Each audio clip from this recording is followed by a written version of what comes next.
আপনারা সবাই দেখতে পাবেন রাসেল ভাইপার। এই দেখেন রাসেল ভাইপার সাপ, তার মনে করেন যে সব দেখতে পাচ্ছেন আপনারা? দেখেন কিভাবে রাসেল ভাইপার ল্যাজ ধরে রাখিছি, মাথাটা নিচের দিকে ফিরুনি আছে।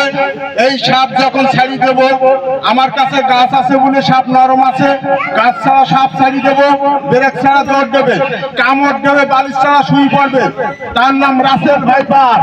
এই দেখেন রাসেল ভাইপার সাপ, আমার কাছে গাছ আছে, এখন সাপ আজ মরা হয়ে পড়ে রয়েছে। এই সাপ দেখেন দেখা যাচ্ছে মরে গেছে। সাপটা ছোটবেলার থেকে ধরি আর খাবার খাওয়াই এই পর্যন্ত এর শিয়ানা করেছি। এই রাসেল ভাইপার আরে কোপ দেয়, কিভাবে কোপ দেয় দেখেন। হ্যাঁ, আরে করোনা হইল কাহালা, দেখতে পাচ্ছেন রাসেল ভাইপার। আর দেখাবো আপনাদের কাল নাগিনী সাপ, যে সাপ শত শত রূপ ধারণ করে। এই গল্প আপনারা শুনছেন, বাস্তবতা আজকে প্রমাণ দেখাবো সাপের রূপ ধারণ করে না।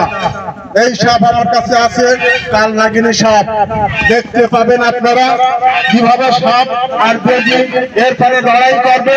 আপনাদের কাছে দাবি আমার, যারা গাছ নেবেন, গ্যাস্ট্রিক, বাত ব্যথা, মাথা ব্যথা, মাজা ব্যথা, হাঁটু ব্যথা, দাঁত যন্ত্রণা, এজমা, অ্যালার্জি, শ্বাসকষ্ট, হাঁপানি, এই বাবা কারেন্টের মতন কাজ করবে।